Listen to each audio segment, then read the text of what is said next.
failed as a father. Joey Bonito is talking to a detective about his 4-month-old son, Carson, who died in his care. I'll be able to get a cigarette, right? Within hours, Bonito would end up in handcuffs, accused of murdering his young son.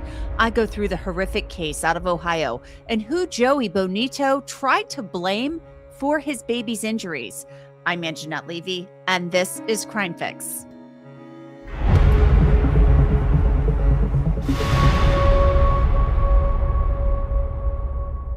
You know, there's a reason that Morgan & Morgan is America's largest personal injury law firm. It's because the firm fights for its clients and wins a lot in court. The firm has more than 1,000 lawyers that have recovered $25 billion from more than 500,000 clients. In the last few months alone, a client in Florida got $12 million when the insurance company offered just $350,000.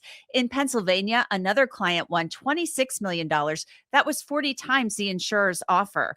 Morgan & Morgan makes it really easy to fight for what you deserve. You can even start a claim from your phone. So if you're ever injured, you can start a claim at forthepeople.com/crimefix. Click the link below or scan that QR code that you see right there on your screen.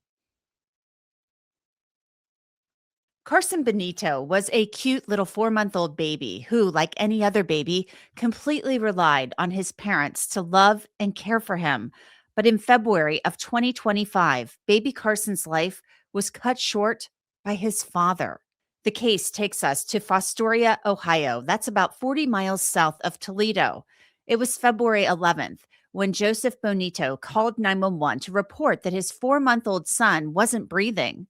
My baby's not responding. He's white, and I don't know what's wrong. Okay, what's the address? I went to take a nap. You I went to go get him up, and he just wasn't responding. Okay. Police and EMTs raced to the scene.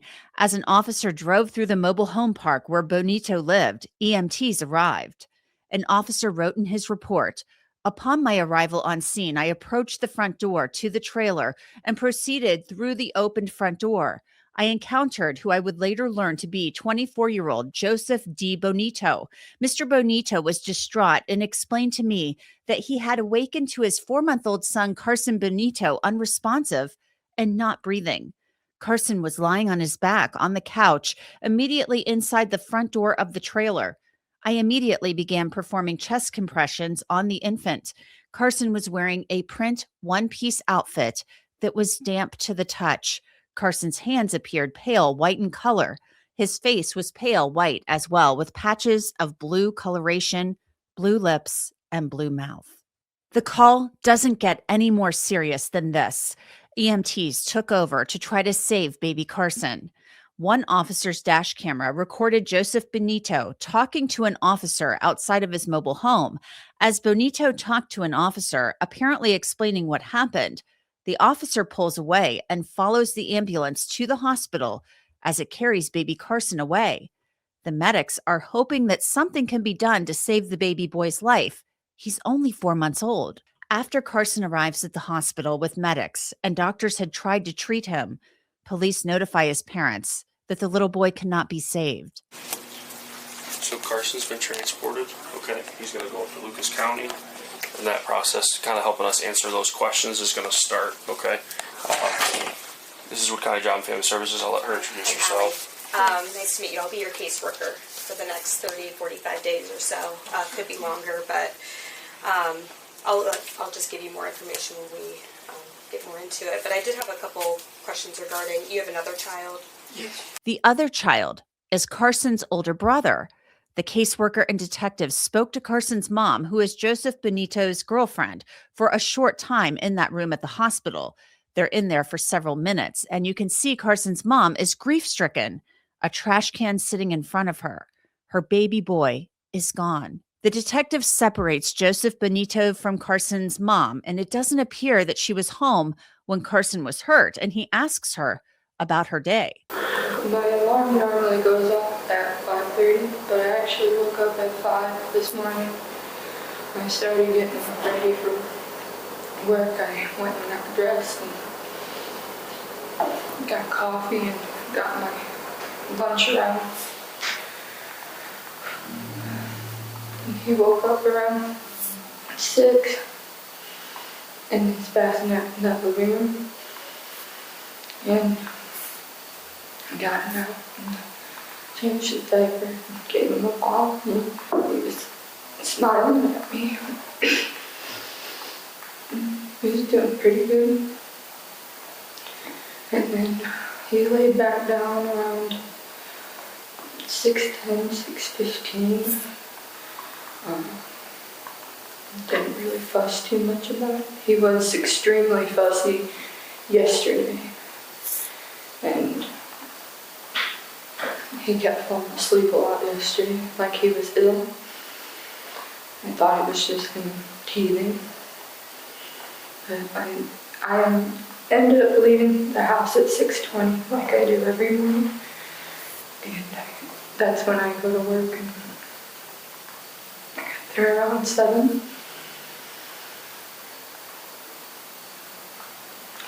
And from then on, I was working. Okay. Tell me about Joey as a dad. How's Joey do as a dad? Excellent. He's a very good dad. He did amazing with our first son.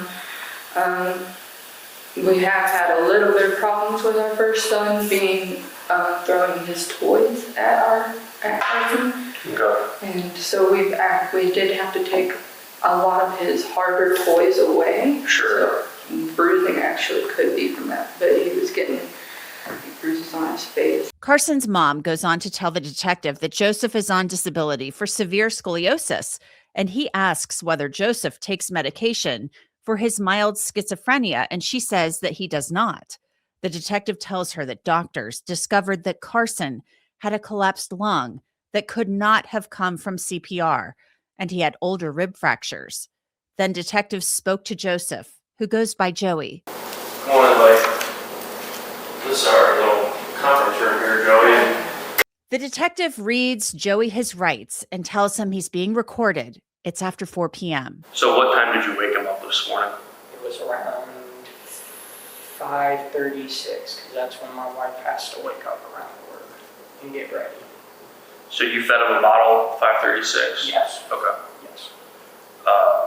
Okay, then what happened? And I sat him on my lap and I burped him. He burped a few times for me. Show me how you burp him. I take him, I put him right, because it's the only comfortable way for him. I Sure. set him down on my lap right here, Okay. and I lightly put my hands around him, I rock slowly. Okay. So is he outward facing or inward facing? Outward. Outward facing. Outward, yeah. Outward. So you're rocking like this? Yeah, Or- yeah, gently. But Yeah. Joey tells the detective that he put Carson down in the bassinet after the burping and took a nap. when I messaged my wife, that's when I wasn't I didn't get up to actually get him quite yet. That's Okay. when I messaged her, let her know, hey, I'm getting up and I'm going to get him fed. Okay. And that's when I saw him like that. I took him out of the crib. I put him on the couch and I tried to do chest compressions on him. Okay. So describe to me what you saw when you looked in the crib. When I looked in the crib, there was, I don't know what it was, there's brown on his face. Okay. And he was pale. Was the pillow in the crib? I don't think so. It was Okay. because the doctors have also told us they wanted Sure. to not do that because Yeah. he had like a bald spot on the back of his head. From laying on his Laying back. on it. Yeah. Yeah, So that's we bad. took that out. Okay. Just feel like I failed as a father. I don't think that's the case, man. I'm a dad too, Joey, and these things can happen to anybody. I tried so hard to save him. The detective then asked Joey Bonito about Carson's injuries, and the father blames Carson's older brother. Did you notice any bruising on Carson on his chest or anything like that? No. Okay. Not He that. did have some small bruising on his chest. Okay. Do you have any idea where that could have came from or anything like that? That could have been from his brother grabbing him, to be fair, because he gets grabby. Okay. And he goes, when he grabs, he goes like, He's like pinching. yeah, he pinches really hard. Okay. So the doctors explained that obviously they had some concern with the bruising, but their larger concern was that there were some rib fractures, and they were older rib fractures. So there were fractures that had occurred but then started to heal, so it's not anything recent. Sometimes when I go to pick them up, I sometimes don't realize I'm picking them up a little hard. So that might have been from me picking them up a little too hard sometimes, and I don't mean to do it. Okay. It's a genuine mistake. Sure. Okay. So they also noticed a collapsed lung. Had you any concern about his breathing or anything like that? His lungs been really raspy. Okay. The past, I think it's been a few months, he's been really raspy. When do you think the last time was that you might have grabbed him up a little? It might have been yesterday by accident. Okay. Because I was a little drowsy and didn't realize. Okay. He was all smiles this morning when my wife got up, got ready for work, and I got him fed around that time. He was all smiles. He was cooing, laughing at us. The detective is skeptical and confronts Joey about his suspicions that he's not being completely honest. And Joseph, if you didn't pick him up, it's okay to tell me that too. If he was in that crib the whole time from when she left to when we got there, that's okay too. It doesn't mean that you're a bad dad. It doesn't mean you're a bad person. But these are the things I gotta know, because the way his body was, I think he had been there a while. I think he had been there longer than what you're telling me. I might have. Just it's okay. But you gotta tell me, man. I gotta know these things. Yeah, he might have been laying there for a minute while I was asleep, but like I said, I didn't even know. How would you know? So between 6:20 and when we got there at 11, or when you found him at 11:44, you can't tell me for sure that he was alive in there. I'm not even for sure, to be honest with you. I'm not going to sugarcoat it. I'm not asking you to. It's okay. If you haven't gotten any sleep and the baby's quiet and resting, I'm not doing anything different as a dad. I know, but I just feel like I failed. No failure here, man. Definitely not a failure. After this, the detective and child services worker leave the room, but then they return. And after that, police say the detective confronted Joey Bonito about the importance of him being honest and his inconsistent statements. Eventually, the detective said Joey Bonito said, "I might have shook him a little when I was frustrated." And this happened around 8 a.m. The detective then told him that he thought that Bonito was feeling grief and guilt. Bonito is quoted as saying, "I did shake him around the time I told you, and he calmed down after that." The detective said that Bonito admitted to shaking Carson less than 20 times, but more than 3 times in his short life. The detective said Joey Bonito admitted to causing Carson's older rib fractures, but didn't want to admit to it because he was afraid. After 4 o'clock that day, Joseph Bonito and the woman he called his wife, who was actually his girlfriend, as I mentioned, sat in the lobby of the Fostoria Police Department under the watchful eye of an officer. Then the detective emerged from a room. Hey, Joey, we've got to chat for just a second here. Okay, so I talked with our prosecutor's office, and with everything that's going on, we are going to charge you tonight. You're going to have to spend a little time in jail. Okay? So I'm working on what they're going to charge you with, but they're looking at a child endangerment for right now. So we're going to Covert off. Okay. And we're going to end up going to Wood County tonight. Okay. All right. Just go ahead and put your hands behind your back. Officer Jason's going to handle that part. Put them together like you're praying? Yeah. You got cigarettes with you? You got cigarettes with you? Okay. Did she have something you can smoke? Not too tight. This one's Hold on, let me loosen this a little bit. This one's too tight. just stay here.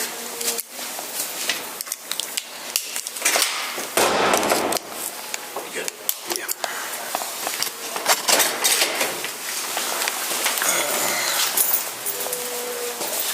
Do you want your jacket going with this? Yeah.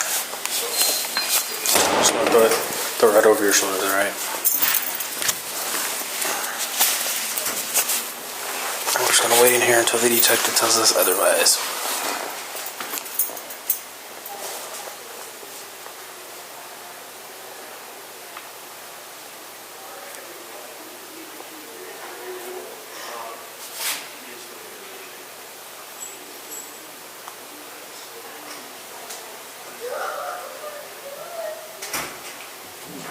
Just step over here.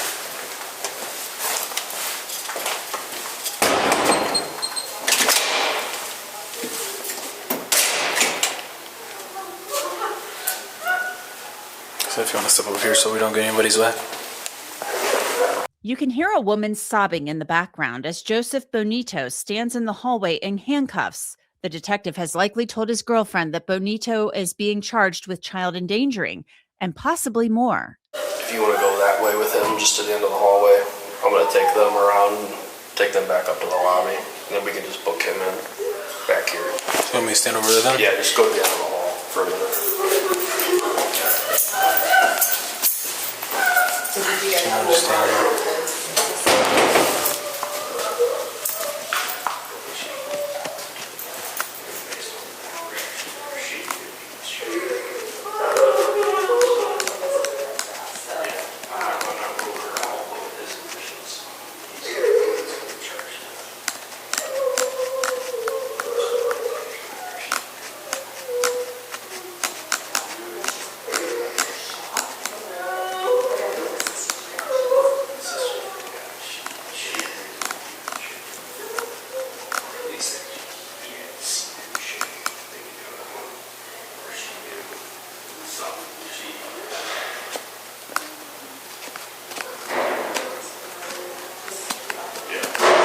I'm just going to walk over your way right here.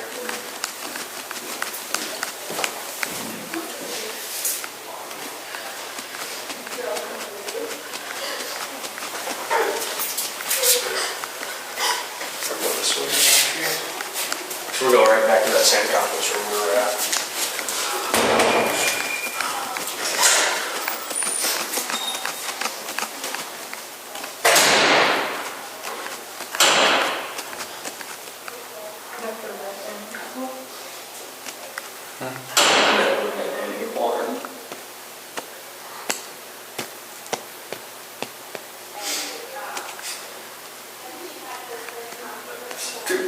Stupid.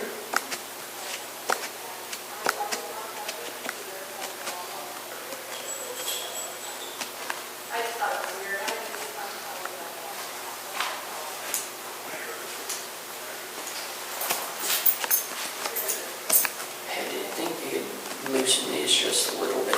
Not a lot. Not a lot. Okay. I see that one was probably a little too. Yeah, just a little bit. I appreciate it.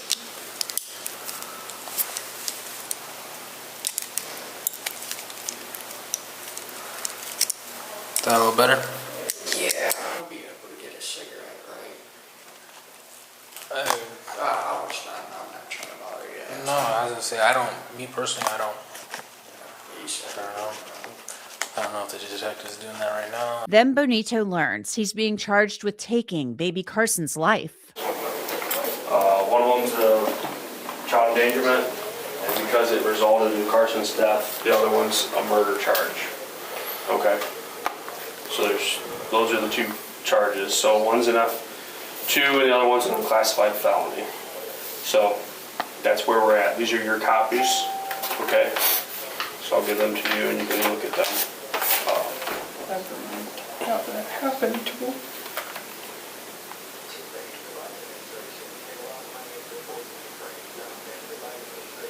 You're gonna go to Wood County tonight, okay? And then you'll have an arraignment tomorrow. So Is there any way I can talk to my wife or anything?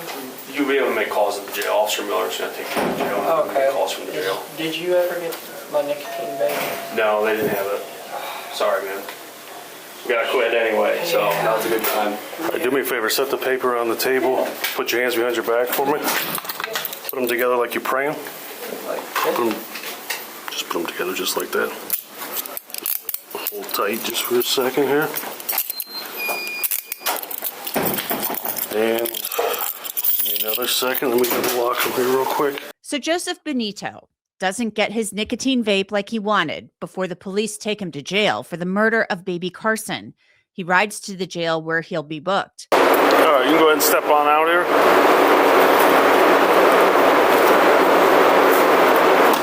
Just gonna walk right over by this red door here.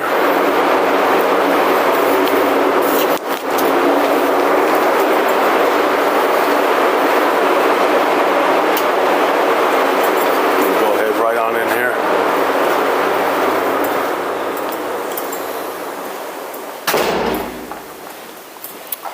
And we're just gonna hang out right about here. Bonito is booked on the murder and child endangering charges. In November of 2025, just months later, he pleaded guilty to involuntary manslaughter and felonious assault. He was sentenced to between 11 and 16 and a half years in prison. He's serving that time now. Baby Carson's family remembered that little baby in his obituary for his infectious smile and his cooing. They said he was a little chatterbox. And that's it for this episode of Crime Fix. I'm Angenette Levy. Thank you so much for being with me. I'll see you back here next time.